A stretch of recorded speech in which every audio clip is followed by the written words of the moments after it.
오늘 하나님 말씀 사무엘상입니다. 사무엘상 1장 5절과 6절만 보도록 하겠습니다. 5절, 6절을 같이 읽읍시다. 다 찾으셨죠? 시작. 한나에게는 갑절을 주니 이는 그를 사랑함이라. 그러나 여호와께서 그에게 임신하지 못하게 하시니 여호와께서 그에게 임신하지 못하게 하심으로 그의 적수인 분인나가 그를 심히 격분하게 하여 괴롭게 하더라. 5월 다음 주부터는 이제 5월 들어가게 되는데 5월 달에는 무더위가 찾아온대요. 그러니까 이제 더위도 대비를 하셔야 되겠죠. 그런데 요새 아직은 이제 낮과 밤의 일교차가 심하니까 감기 조심하시기를 바랍니다. 다음 주 5월 첫째 주일 이제 어린이 주일 되고 그 다음에 이제 그 다음 주일은 이제 어버이 주일 이렇게 되겠습니다. 5월달 가정과 또 교회에서 나름대로 또 의미 있는 그런 이벤트 혹은 행사들 준비하시면 좋을 것 같습니다. 오늘 사무엘상 말씀 5절에 보면 여호와께서 한나에게 임신하지 못하게 하셨다. 근데 6절에 또 반복하고 있습니다. 어떤 일이 좋은 일이든 나쁜 일이든 하나님께서 허락하신 일이다라는 믿음은 그리스도인에게 매우 중요합니다. 하나님께서 허락하셨다면 그 일은 그 사람에게 어떤 일이다? 필요한 일이다. 그런 생각까지 해야 되는 거죠. 왜냐하면 불필요한 것을 하나님께서 허락하실 리가 없다. 그렇기 때문에 나에게 뭔가 필요하기 때문에 그것을 허락하셨다. 그게 이제 좋은 일이든 안 좋은 일이든 그렇다는 거죠. 근데 그런 믿음이 상황을 바라보는 여러분의 시각에 어떤 영향을 미칠까요? 불행을 극복하는 실제적인 방법으로 올바른 선택을 지난주에 말씀드린 바가 있습니다. 거듭난 사람은 이제부터 선택하며 살아야 됩니다. 무엇을 선택할까요? 하나님의 뜻을 성실하게 따르기로 선택해야 됩니다. 이게 올바른 선택이라는 거죠. 나는 하나님의 뜻을 따라 이제 살겠습니다. 내가 이제 거듭났기 때문에. 왜 선택이라고 말해야 됩니까? 하나님은 강요하시지 않기 때문이죠. 근데 그게 왜 올바른 선택을 하고 하나님의 뜻을 성실하게 따르기로 선택합니다. 내가 그렇게 살겠습니다 하는 것이 왜 불행을 극복하는 길인가? 생각해 보죠. 불행은 내가 선택하는 게 아닙니다. 물론 불행을 자초하는 경우도 있을 수 있죠. 그렇지만 자초한다고 해가지고 내가 불행을 원하는 사람은 없어요. 그렇죠. 나는 불행하게 살고 싶어. 나는 불행이요 나에게 오라. 뭐 이런 사람은 없잖아요. 그렇죠. 그러니까 나에게 그냥 주어지는 거예요. 내가 불행이라고 느끼고 고통이라고 느끼고 시련이라고 느끼고 막 어려움이라고 느끼고 그런 것들은 나에게 이제 주어지는 거지 내가 원하는 건 아닙니다. 근데 뭐 불행해지면 망하는 거죠. 그러니까 이걸 어떻게 해서든지 내가 극복을 해야지 내가 살아나는 거 아니에요. 근데 불행을 어떻게 극복한다고요? 첫째로 그것을 바라보는 내 관점, 올바른 선택을 해야 됩니다. 그러니까 내게 주어졌다면 그거는 내게 필요한 것이다. 이렇게 바라보는 거예요. 어쩌다가 나한테 이런 일이 막 이렇게 바라보는 게 아니고 나에게 뭔가 주어졌어. 이 상황이 주어졌어. 어떤 일이 생겼어. 그러면 이게 나한테 안 와야 되는데 왜 나한테 왔을까? 이렇게 생각하는 사람하고 나에게 이런 일이 생겼어. 나는 고통스럽고 힘들긴 하지만 뭔가 나한테 필요하기 때문에 주어졌을까? 이렇게 생각하는 사람하고 어떤 사람이 더 불행을 잘 극복하겠습니까? 그런 이야기인 거죠. 두 번째는 그렇다면 이 상황이 나한테 주어졌다면 주어진 상황 속에서 내가 할 수 있는 일이 뭐고 할 수 없는 일이 뭔가 이거를 생각해야 되는 거예요. 그리고 여기서도 이제 올바른 선택이 필요합니다. 세 번째는 주어진 상황에서 내가 할 수 있는 일이 뭔가를 결정을 했어요. 그럼 어떻게 해야 돼요? 최선을 다해서 그 일을 해야 됩니다. 최선을 다하기로 선택하는 거죠. 이렇게 따지고 보니까 이게 다 선택의 연속이네요. 인생은 선택의 연속이다. 이렇게 말할 수 있겠습니다. 그러니까 어떤 선택을 하냐에 따라서 인생이 달라진다. 이렇게도 말할 수 있겠네요. 그러니까 주어진 상황 속에서 내가 할 수 있는 일이 뭐고 할 수 없는 일이 뭐고 이런 것도 똑바로 잘 올바른 선택을 하려면 정신을 바짝 차려야 돼요. 정신줄 놓으면 안 된다고요. 끝까지. 여러분들 사랑하는 성도 여러분이요. 여러분의 숨을 거두는 그 순간까지 정신줄 놓으시지 마시기를 바랍니다. 왜? 우리는 끝까지 올바른 선택을 하면서 살아가야 되니까. 가나의 혼인잔치 여러분 요한복음에만 나오는 그 예수님의 첫 번째 기적 이야기를 기억하시죠? 혼인잔치에 가서 엄마가 얘야 이거 혼인잔치가 흥겨워야 되는데 포도주가 떨어졌다. 여러분 이제 오해하지 마시기를 바라는 것은 우리 그 막내 아들이 그런 질문을 했던가. 왜 술 먹지 마라 그러는데 왜 술 먹는 이야기가 있냐. 그런 질문을 한 적이 있어요. 그런데 막 우리나라 사람들은 워낙 술 먹으면 어떻게 먹어요? 막 부어라 마셔라 막 넥타이 머리에 매고 막 털고 막 이렇게 막 혀가 꼬부라지고 막 코 삐뚤어지도록 그렇게 마시는 문화니까 우리는 술을 먹지 않는 것이 그리스도인의 어떤 그 입교에서 굉장히 중요하고 또 술 먹는 문화를 하나님께서 기뻐하시지 않는다. 그거 분명하죠. 그런데 이제 여기 나는 이 포도주는 먹고 사람들이 이게 취하도록 마시는 그런 독주를 말하는 것이 아니고 포도즙을 말하는 것이 그 사람들의 음식 중에 하나가 그거 있죠. 곡식과 그리고 과일과 그리고 포도입니다. 그러니까 포도를 먹는 방법이 우리는 그냥 포도 그러면 과일을 먹잖아요. 그런데 거기는 포도즙을 먹는 거예요. 즙을 내서 그게 제일 오래 저장하는 방법 중에 하나였습니다. 그러니까 그 사람들의 문화 속에서 포도즙은 빼놓을 수 없는 좋은 음식 중에 하나인 거죠. 그렇게 흥을 돋굴 정도의 그런 포도즙이란 말이에요. 근데 그런 것이 그 결혼식에 참여하는 사람들을 대접하는 좋은 음식 중에 하나를 말하는 거예요. 근데 그게 떨어졌어요. 중요한 음식이 떨어졌단 말이에요. 근데 그거를 예수님께 말씀하셨어요. 근데 여러분 잘 생각해 봐요. 이제 예수님께서 왜 나한테 그 얘기 하십니까? 엄마를 책망하는 듯이 얘기하지만 결국은 예수님께서 명령을 하시죠. 하인들에게 어떻게 하죠?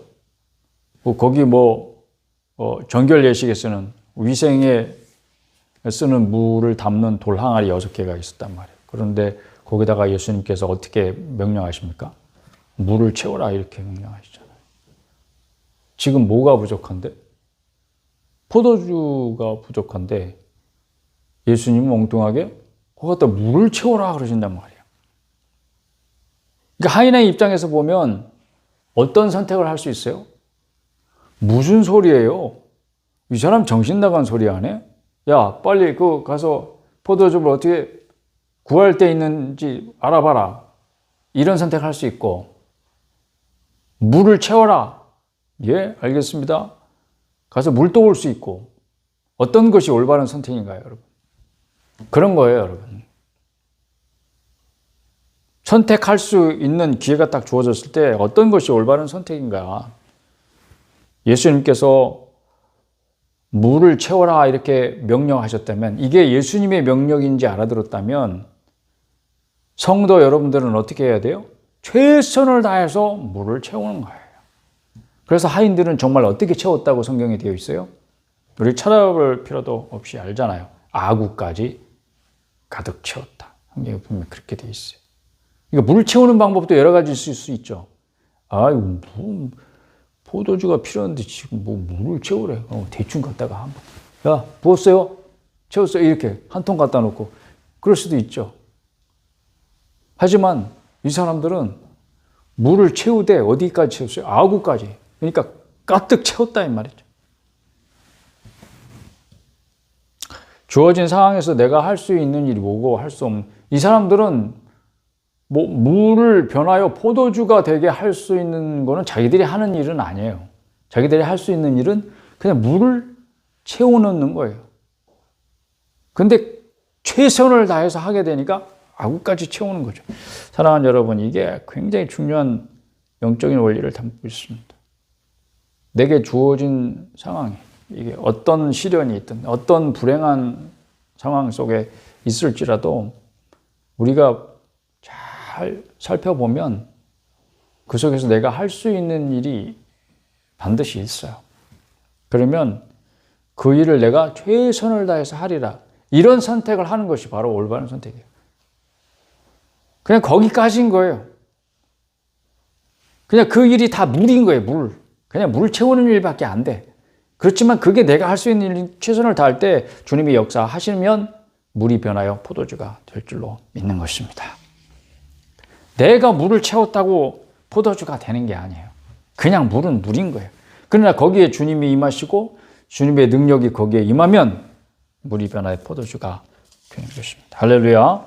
여러분의 삶에도 여러분이 할 수 있는 일이 단순히 그냥 물을 퍼나르는 것밖에 안 될지도 몰라요. 근데 사실 우리가 하는, 열심히 해봐야 하는 일이 다 물이죠. 물, 그냥. 아무것도 아닌 거죠. 그렇지만 거기에 주님이 함께 하시면 포도주가 되는 그런 변화의 역사, 기적의 역사, 여러분의 삶에도 반드시 있을 줄로 믿습니다. 지난주에도 사실은 가장 중요한 거 한 가지를 빠뜨렸어요. 뭐냐면 사실 불행이라는 것이 내 삶에 이렇게 훅 들어왔다고 합시다. 이게 불충격이잖아요. 내가 원해서 온 건 아니지만. 근데 그 사실을 부인할 수 없어. 부인할 필요도 없고 아니야 그럴 리가 없어. 나한테 이런 일이 일어나다니. 뭐 한번 부인해봐야 그 사실이 없어지는 게 아니니까. 그렇지만 이게 나 행복해, 나 불행해, 막 이게 행복이다 불행이다 하는 것에 내 삶이 그렇게 흔들리지 않는 거. 이게 불행을 극복하는 데 소위 가장 중요하다. 이 이야기를 빠뜨린 것 같아요. 어떻게 보면 불행이라는 말 자체도 상대적인 거예요. 아우, 저 사람 어떻게 해? 우리 그렇게 얘기하는 경우 있잖아요. 어떤 사람이 너무 큰 사고를 당했어. 그런데 도저히 저 사람 다시 재기할 것 같지 않아. 다시 일어설 것 같지가 않아. 그럼 아유, 저 사람 못 일어나겠지? 막 세상 사람들이 다 그렇게 말하는데 거기서 그 사람이 다시 일어나는 사람이 있어요, 없어요? 그런 사람 있잖아요. 다 죽을 거라고 생각했는데 그 사람이 툴툴 털고 일어나는 거예요. 그러니까 그것도 사실은 세상이 다 저 사람 불행하다. 정말 어떻게 저렇게 불행한 사람이 있을 수 있지? 라고 말해도 그 사람이 자기가 불행이라고 안 여기면 불행이 아닐 수 있는 거예요. 그걸 불행이라기보다는 시련이라고 생각하는 거죠. 이게 어떤 차이가 있을까요? 그냥 말장난이 아니고요. 저는 이제 그걸 구분하고 싶은 거예요. 불행이라고 여기면 자기 연민에 빠질 수 있지만 시련이라고 여기면 통과 의례라고 생각할 수 있어요. 이건 지나가는 것이다. 자기 연민이 왜 나쁜가 하면 내가 처한 상황이 너무 어려워서 내가 생각해도 내가 불쌍한 거야. 이게 자기 연민이야. 근데 그런 상황 속에서 자기 연민에 자꾸 빠지면 어려운 상황 속에서 빠져나오는데 전혀 힘을 보태지 못합니다. 이거는 당장 쓰레기통에 쳐버려야 돼. 자기 연민이라는 거는 빨리 내다버릴수록 좋은 거예요. 왜냐하면 그거를 가지고 있으면 자꾸 징징거려, 내가. 그 징징대는 거 여러분, 옆에 징징대는 사람 하나 있으면 싫어요, 좋아요? 괜히 미워지죠, 그런 사람.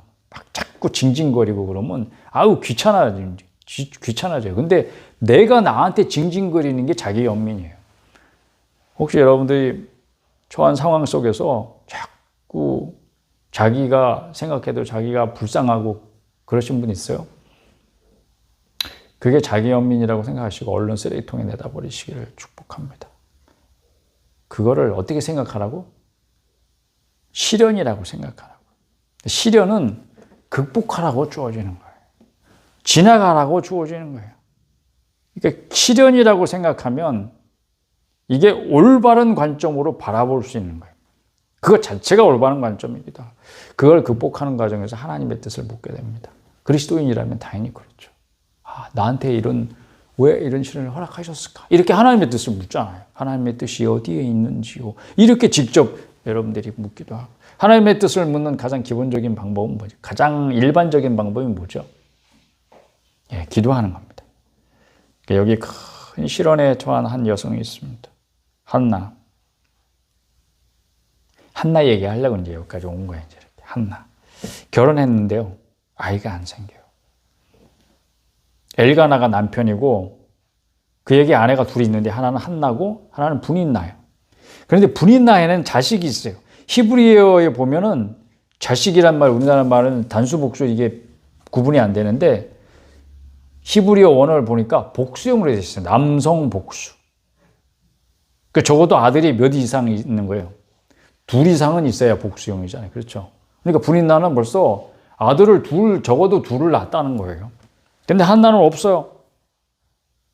이 분인나가요. 한나를 괴롭혀요. 자식도 못 낳는 게 가만히 보니까 남편이 자기보다 이 한나를 더 사랑하는 것 같아. 그러니까 어떻게 해? 막 질투심에 사로잡혀서 한나를 괴롭히는 거예요. 그래서 성경에는 한나하고 분인나를 뭐라고 표현했어요? 적수. 이게 경쟁 관계다 이런 뜻이래요. 그러니까 경쟁 관계에 있는 와이프 이런 뜻이래요. 드라마가 여러분 그려지지 않습니까? 그런데 남편은요. 중재 역할을 잘 합니까? 못합니까? 못하고 있어요. 그러니까 남편이 도움이 안 돼. 한나가 너무 이 상황이 너무 괴롭힘 당하고 그러니까 맨날 우는 거야. 그냥 우는 소리만. 저는 남자라서 그런지 한나가 그 당시에 느꼈을 시련의 고통이 그렇게 쉽게 느껴지지는 않은데 우리 여성분들은 더 잘 공감되실 것 같아요. 사극이라고 생각하시면 잘 이해되실 것 같아요. 농사 짓고 소 치고 양떼 기르는 그런 한 옛날 사극에 나오는 한 가정이 있는데 그 집에 와이프가 둘인데 서로 경쟁 관계에 있대요. 여러분 어떤 건지 이제 그림이 그려지시죠? 그 상황 속에서 한나가 어떻게 자기에게 닥친 이 어려움, 시련, 이 불행을 극복했나요? 여러분들 잘 아시다시피 하나님께 기도합니다. 하나님께서 임신하지 못하게 하셨다 이렇게 생각하니까 여기 우리가 읽은 대로 여호와께서 그에게 임신하지 못하게 하셨다. 너 임신하지 마 이렇게 말씀하셨다는 게 아니에요. 그런 상황 속에 자기가 있는데 이게 하나님께서 허락하시지 않으시면 내가 이런 상황이 있을 리가 없어. 그러니까 하나님께서 나에게 임신하지 못하게 하셔서 이런 믿음인 거예요, 여러분. 그렇게 믿으니까 그 문제를 해결하실 분도 누구다? 하나님이다. 이런 생각이었을 것 같아요. 그러니까 도와줄 분도 누구다? 하나님뿐이다. 그러니까 어떻게 해야 돼? 한나는 기도밖에 할 게 없죠. 제가 좀 전에 우리가 시련당할 때 하나님의 뜻을 묻는 가장 일반적인 방법이 뭐라 그랬습니까? 기도라고 했죠. 그런데 여러분 기도가 쉽습니까? 쉽죠. 누구나 할 수 있죠. 어디서나 할 수 있죠. 언제나 할 수 있죠.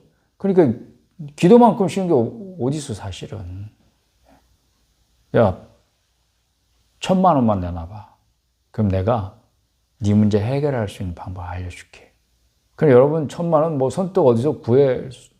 여러분들이 뭐 아주 현금 부자 아닌 다음에는 선뜻 내놓을 수 없잖아요. 그렇죠? 그러나 기도는 그런 게 아니죠. 참 여러분 그 자리에서 당장 무릎 꿇고 할 수 있는 거예요. 그런데 기도해도 안 들어주시더라 하는 그런 경험 하신 적 있습니까 혹시? 기도가 쉽다면 왜 응답받지 못하는 기도가 있을까요? 얼마 전에 여러 사람이 나와가지고 좌담을 하는 TV 프로를 본 일이 있습니다. 그 중에 아주 보살같이 생기신 분이 한 분 있더라고요. 부덕하게 생기신 분이 자기 경험을 얘기하는데 아들한테 어려운 문제가 생긴 거예요. 그래가지고 교회 가서 이제 기도도 했는데 교회 가서 기도했다는 얘기 하니까 이 양반이 교회 다니는 분이시네, 그죠? 이 여성분이. 우리가 그렇게 추측해 볼 수 있죠. 그런데 교회 가서 기도도 했는데 점집에도 갔다는 거예요, 글쎄요. 점집에 갔는데 그 무당이 점을 보고 부적을 사라 그러더래. 부적이 필요하다. 그래가지고 부적도 사왔다네. 왜냐? 왜 그 이유가 있어. 이게 교회에 가서 기도도 했는데 점집에는 그럼 왜 갔냐? 기도는 금방 뭐가 안 되잖아요. 뭐 이런 비슷한 얘기였던 것 같아요. 이런 얘기를 아주 그 방송에 나와가지고 전형덕스럽게 하는 그 어느 교회 다니시는지 모르지만 그분 담임 목사님도 그 프로를 보셨나 모르겠어요. 저는. 만약에 보셨다면 그분이 뭐 집사님인지 권사님인지 하여튼 뭐 평신도인지 모르지만 뭐라 그러셨을까? 문제는 해결하고 싶어. 이게 너무 아들이 너무 힘들어해.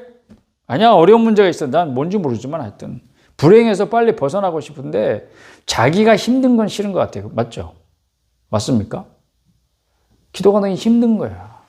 그래서 하나님 앞에 기도하는 게 금방 뭐가 안 되잖아요. 이렇게 말하는 게 그냥 자기가 힘든 거는 싫어하는 것이 아닐까. 그래서 좀 더 쉽게 해결하는 방법이 뭘까 생각하니까 점집에 가서 무당한테 점 보고 해결 방법을 찾고, 야, 부적은 뭐 그려주는 대로 얼마야? 그러면 뭐 얼마 주고 당장 사와가지고 야, 이불 밑에 깔아 넣어. 뭐 베개 밑에 넣어. 그 너무 쉽잖아요. 그러니까 더 쉽게 해결할 수 있는 방법을 찾다 보니까 그런 것 같아요.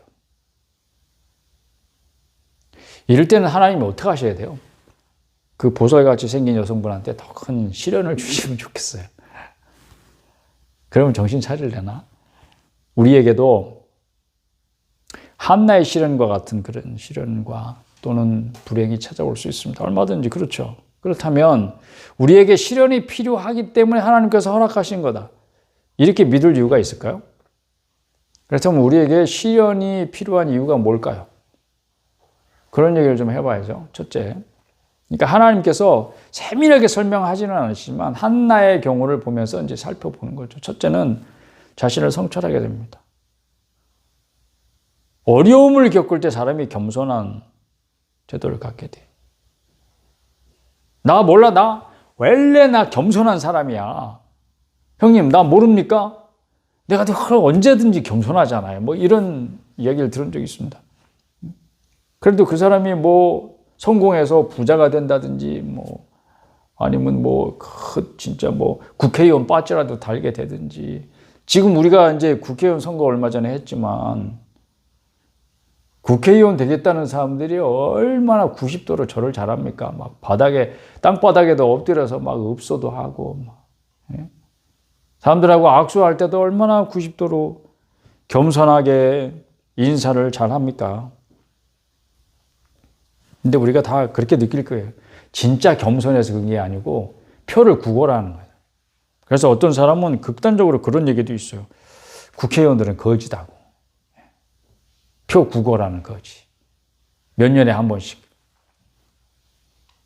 구걸하려면 그렇게 겸손한 태도를 가져야죠. 그러나 우리가 진짜 어려움을 만나게 될 때, 시련을 당하게 될 때, 어려운 문제에 딱 부딪히면 사람이 겸손한 태도를 가지게 되고 자신의 한계가 뭔지, 자신의 약점이 뭔지 이런 걸 알게 됩니다. 그러니까 지금 형편이 정말 울어야 할 때인지, 슬퍼해야 될 때인지, 억울해야 될 때인지 그런 거를 알게 되는 것, 자신을 성찰하게 되는 그런 필요가 있을 때 하나님께서 우리에게 시련을 주실 수 있다. 두 번째, 내 삶에 시련이 필요한 두 번째는 하나님을 찾게 된다. 그것도 진실하고 간절하게. 어떻게? 따라합시다. 진실하고 간절하게. 사실 이게 응답받는 기도의 두 요소다. 뭐가? 진실성과 간절성. 진실성과 간절성. 응답받는 기도의 두 요소. 이런 동화가 있습니다. 어느 날 주인공의 행복을 만나게 됩니다. 행복이 묻습니다. 왜 이제야 왔니? 그러니까 주인공이 널 찾으려고 사실은 내 평생 그동안 얼마나 안 다녀본 것이 없어. 너무 늦은 것 같지만 얼마나 찾아 내가 헤맸는지. 그래도 이제라도 만났으니까 다행이다. 그러니까 행복이 이렇게 대답합니다.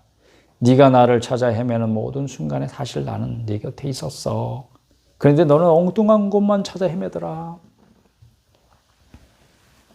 우리의 응답되지 못한 수많은 기도가 이런 것 아니었을까 싶습니다.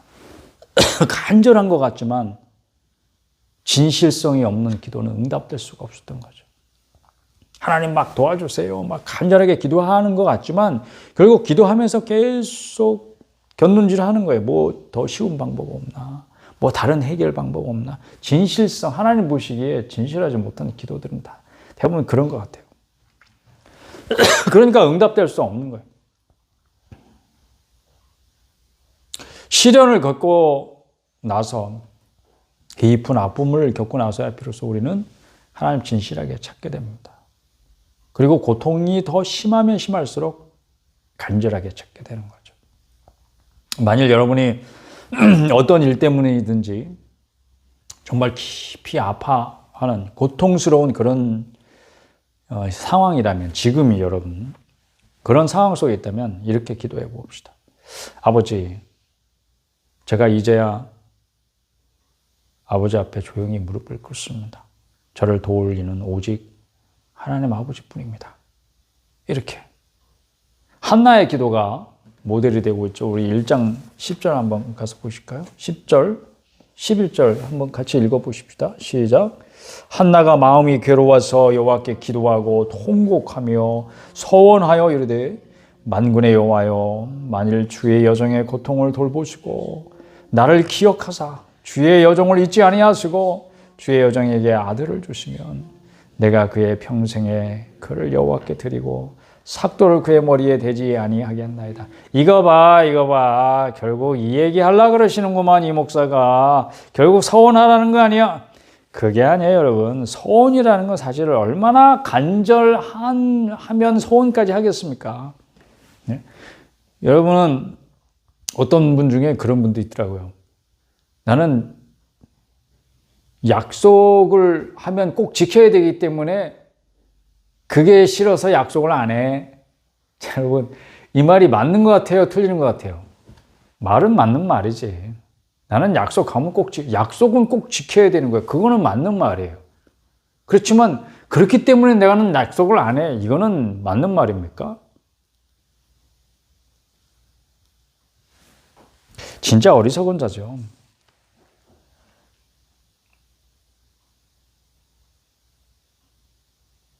사랑하는 여러분, 여러분이 하나님 앞에 진실하다면 여러분은 약속 아니라 그 어떤 것도 하실 수 있어요. 우리에게 시련이 필요한 세 번째 이유는 하나님이 어떻게 일하시나 보게 됩니다.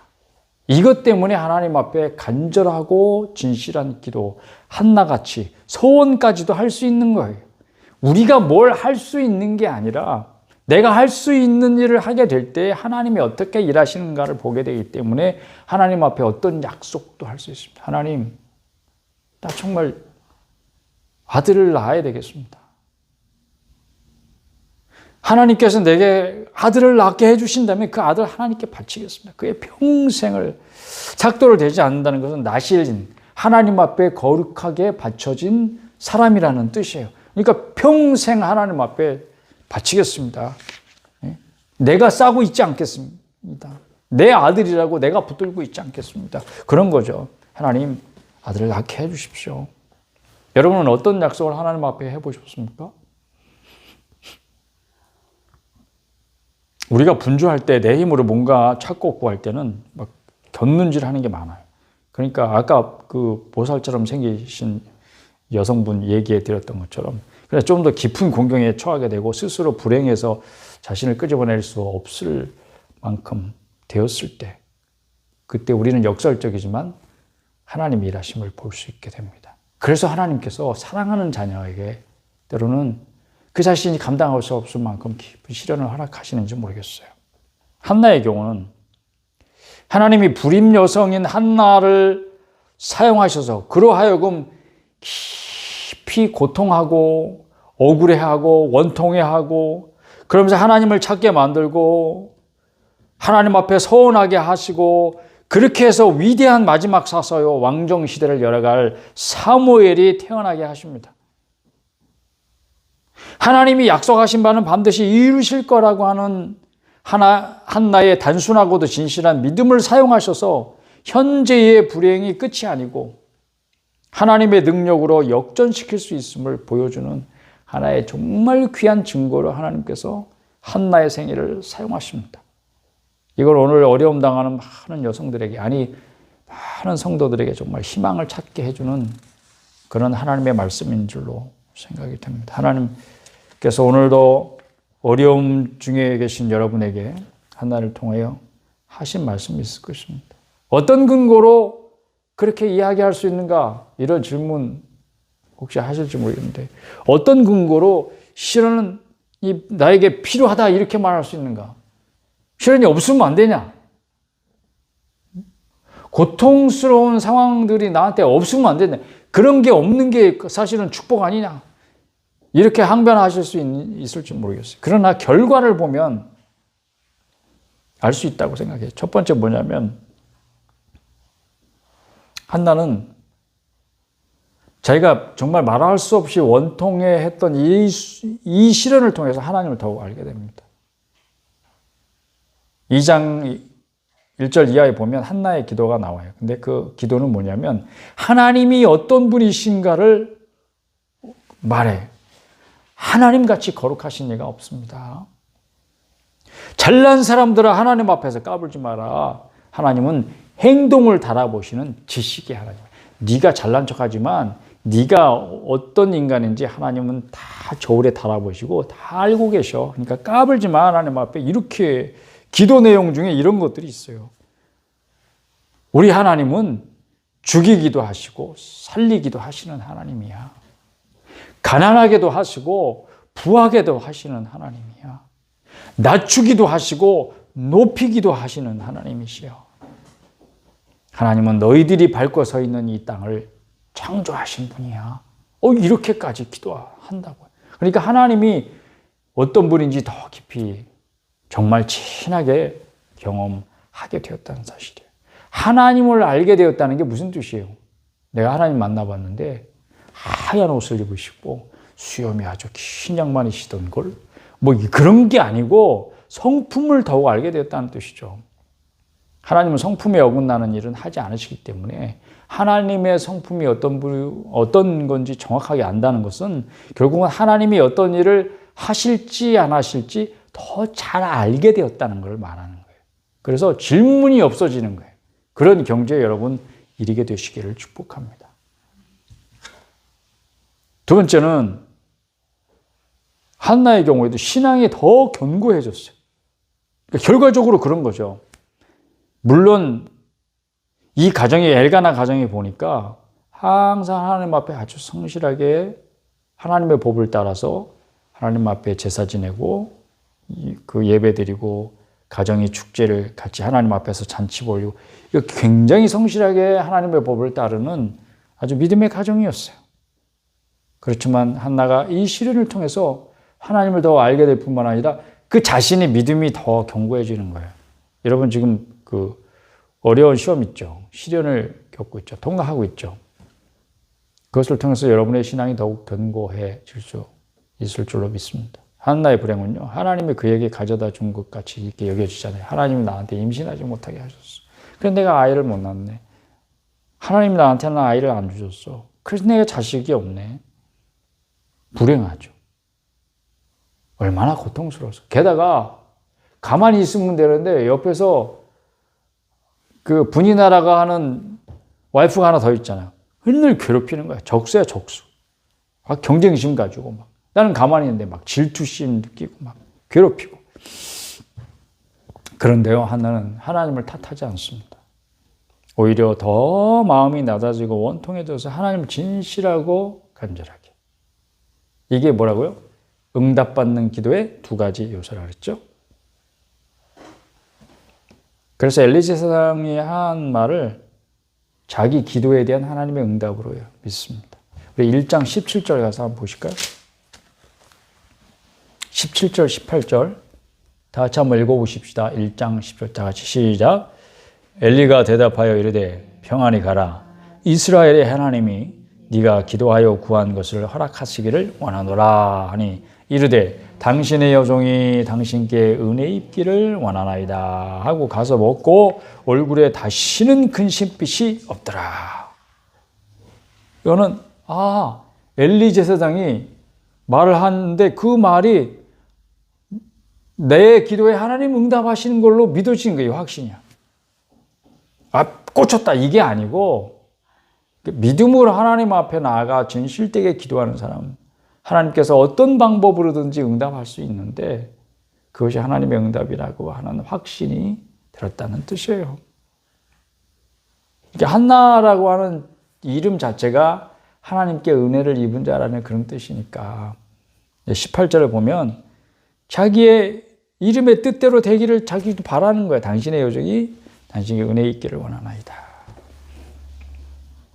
그렇게 되는 거죠. 평안히 가라. 이스라엘 하나님이 네가 기도하여 구한 것을 허락하시기를 원하노라. 그렇게 되기를 원합니다. 아멘입니다. 신앙이 더욱 시대를 통해서 견고해지는 일들이 여러분에게도 있게 되는 것입니다. 세 번째는 하나님께 영광을 돌리게 됩니다. 결과는 그렇게 되는 거죠. 하나님의 뜻을 따랐더니 하나님을 높여드리는 결과가 나오고 결국은 그게 하나님께 영광이 된다. 한나가 아들을 낳자마자 이제 젖들 때까지 기다렸다가 엘리 제사장이 갑니다. 그리고 데리고 가서 바쳐. 왜? 자기가 그렇게 서원 기도했잖아요. 자기가 그렇게 하나님 앞에 약속한 거예요. 아무도 들은 사람이 있다 없다? 없다. 왜? 엘리 제사장이 들었네? 들었습니까? 아니요. 엘리 제사장이 본 건 뭐였어요? 한 여자가 와서 술 취해가지고 계속 중얼중얼 응? 중얼중얼 그것만 본 거예요. 엘리는 한나가 뭐라고 기도했는지 못 들은 거예요. 하나님 앞에만 들리게 은밀하게 기도한 거예요. 하나님, 나에게 아들 주시면 하나님께 바치겠습니다.